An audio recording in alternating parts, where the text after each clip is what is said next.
Good afternoon, everyone, and welcome to another episode of CampusCare EdTalks.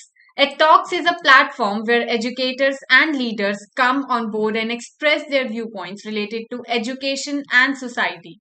A topic for the discussion is importance of bonding and togetherness for today's youth. And to express their viewpoints on the same, we have with us Mrs. Vamsheepriya Amar ma'am, Principal of MVJ International School, Bangalore. A very warm welcome, ma'am. Thank you, Mehek, for inviting me here for the EduTalks. Thank you so much. It's my pleasure to be here. It's so good to have you here, ma'am. Thank you so much for, taking out your so valuable time for us. So, Thank you, ma'am, Mehek. let's start Thank you. off with the session now, shall we? 100%. 100%. So, ma'am, firstly, why is it important to, bond and have a sense of togetherness? How does it help actually? You've called me on this program, and the very fact that you've called me here tells that we are bonded together. Yeah, ma'am. Right? So, this is the social bonding. Well, bonding basically refers to emotional attachment and commitment of an individual. Going by the educators' feel, it is the affective domain in a classroom. It's an affective domain at home, affective domain outside the classroom atmosphere, maybe the community also considered. All of it refers to feelings, values, attitudes, And if we have to raise that positive attitude in children, the bonding is very important. Promotion of bonding means to develop that kind of strong affective relationship, basically. And it could be interpersonal between two people, the peers, and maybe it could be with the children and the parent. It could be between the parent and the teacher, or between the teacher and the student. We call this as covenant bonding. When I say covenant bonding, it is one of the C's of classroom management. The first C being the conduct management, content management is the second one, and the third one is covenant bonding. This covenant bonding helps us to maintain what is called as conducive environment, the safe environment in which the child can learn without any hiccups. There is no bias on the child's learning. We are not being judgmental. So to maintain this kind of supportive environment where all of us are together for teaching, learning, and transformation to happen in a classroom, a strong positive bonding is to be nurtured and fostered in a classroom. Forget about that. It could be even with the family. It could be a platonic relationship, right? It could be the fondness. It could be the liking. The child learns better if he has the connect or the bonding, especially if he likes the teacher. Maybe one of them, we would not fail to agree if I would mention that I liked mathematics only because my math teacher bonded very well with me, or my science teacher bonded very well. I loved the way she treated children, and that's why I liked the subject. So it is very important for us to have this kind of caring, and bonding certainly differs from person to person. At a Montessori level or kindergarten level, it is different. And again, the bonding at the primary level is certainly different. At an adolescent level, it's different. At teenagers, it's different. And as adults, it's different. So we need to phase out from one to the other very, very, with a beautiful, I would say, sliding, and making that as less stressful as possible. Maybe the bonding can certainly nurture the rules, the boundaries, and even the experiences. Why the rules, boundaries, as well as experiences? Because if I have to bond with somebody, I need to know what is his likes and dislikes as well. Otherwise, there could be a rift, a conflict, and the bonding may go for a toss. So we need to understand one another. So we need to set that kind of boundaries. Once we have a boundary, I think it becomes very likely for us to bond very well. So that is a take from my side to you, Mehek. Thank you, ma'am. That was a really, wonderfully explained by you. So, in today's world, bonding and building good relationships is very necessary for everyone, especially for youth. So, how does, you think that bonding helps in building good relationship for the teenagers and today's youth? See, we need to draw boundaries I had mentioned. I'll continue with the same thing. because I did mention at every age level, the bonding is different. When it comes to youth, you first of all need to treat them as adults. Sometimes it so happens they don't like to be treated otherwise. So once you start treating them as adults, you are developing that strong confidence and self-esteem in them.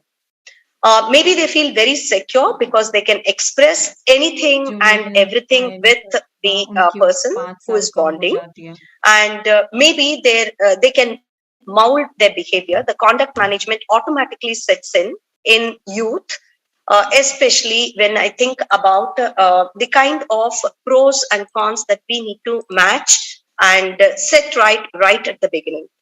It could be a sense of responsibility also in bonding, especially in youth. The minute I say I'm bonded with you, I start making you responsible enough with the kind of freedom that I have been given Yeah. when maintaining the same relationship. When I say responsibility, the responsibility lies in nurturing and mending their own ways, making it very any kind of physical changes, emotional changes, or kind of mental abilities to reduce the stress, maybe positive stress taken in this stride, and negative stress which is totally, isolated. uh, this kind of what to say as talk between two people who are developing that kind of relationship is important. So I feel a lot of optimism should be developed, Yeah. rather than being pessimistic in youth, especially. That means I can do it. I love the kind of relationship that we have. I'm able to learn from my peer. I'm able to learn from my parents. I'm able to learn from my community. I'm certainly able to learn from my teachers and so on.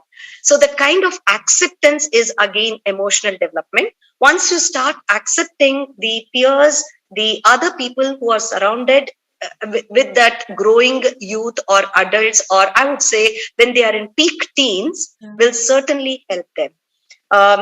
The knowledge will certainly help them to build a kind of realistic approaches to their relationships.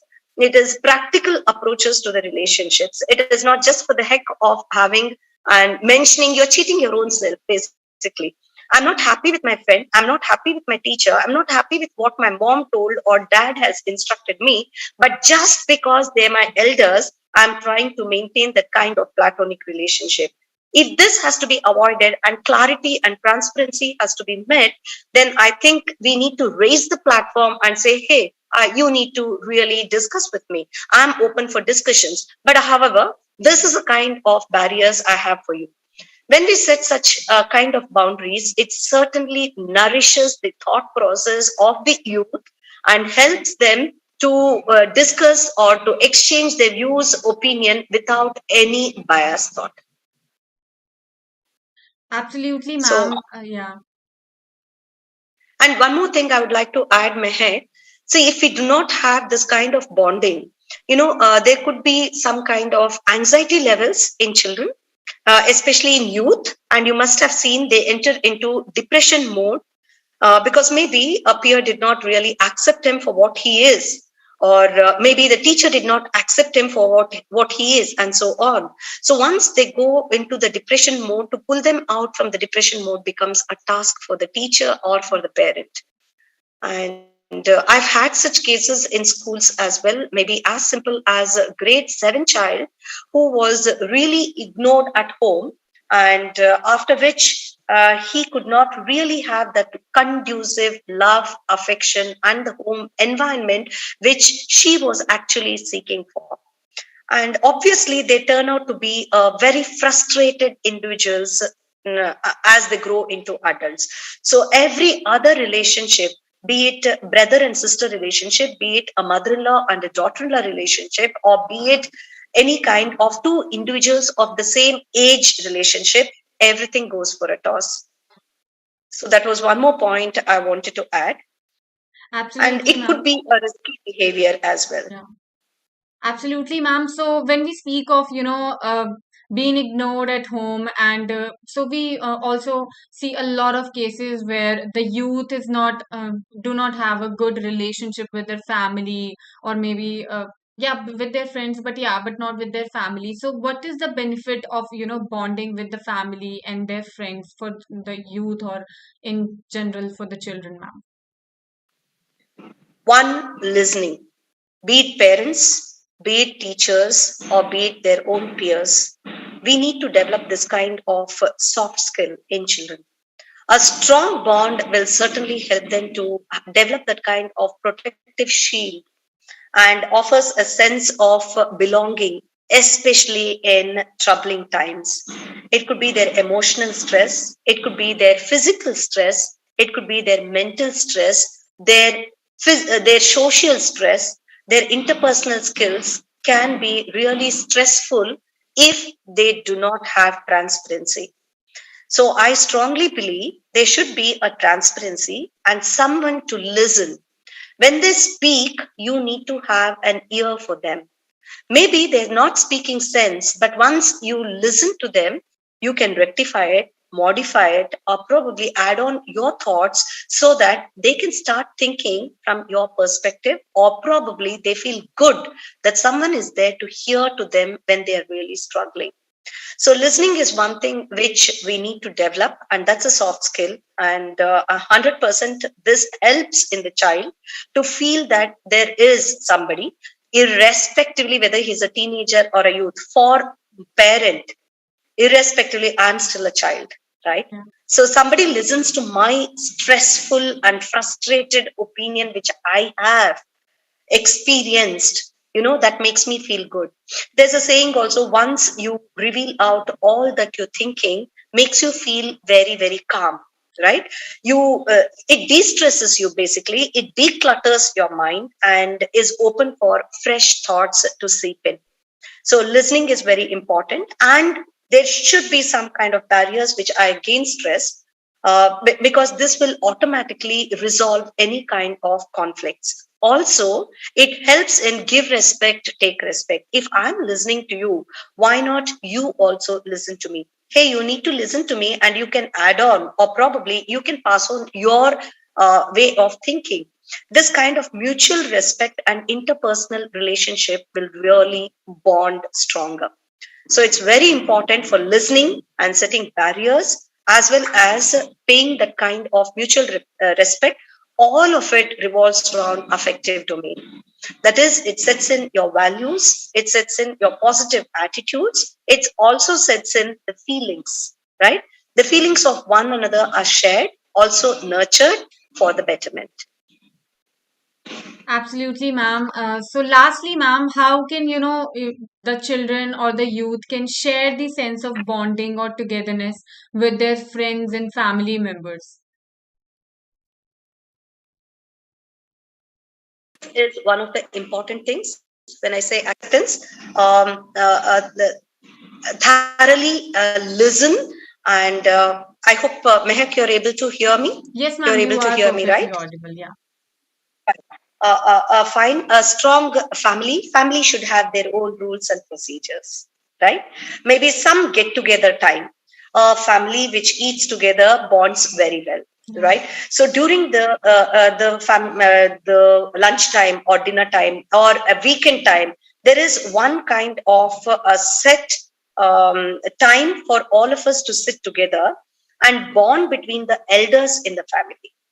And also, people should try to role model what exactly they would expect their children to behave to their older people at home.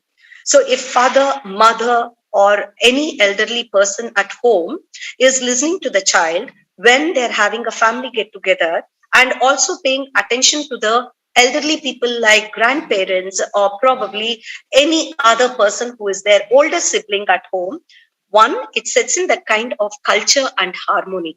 So that way they can bond together. Okay.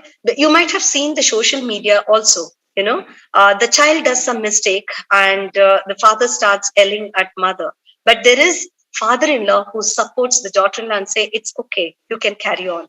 So why are we passing this kind of social media messages also? That's because we want to create that kind of awareness. Somewhere down the lane, the sedentary life system has deviated away from the family rules, the family get-togetherness and family respect which they show to one another, right? To again revamp the entire thing, even social media is trying a lot. Even in school, the teachers need to role model. So the minute the teacher is paying that respect irrespectively to others, her own peers, the students also understand and all of us remain in the same page. This is one thing which, so basically, your question and my answer is role model. Yeah. Role model, as well as set that kind of time for one another so that we can discuss, also pay attention to older people at home. Absolutely, ma'am. That was really informative. Thank you so much again, ma'am, for being here. And, I hope the audience enjoyed it as much as I did. And Thank you so thank much, you so much again, Mehek. ma'am. Yeah.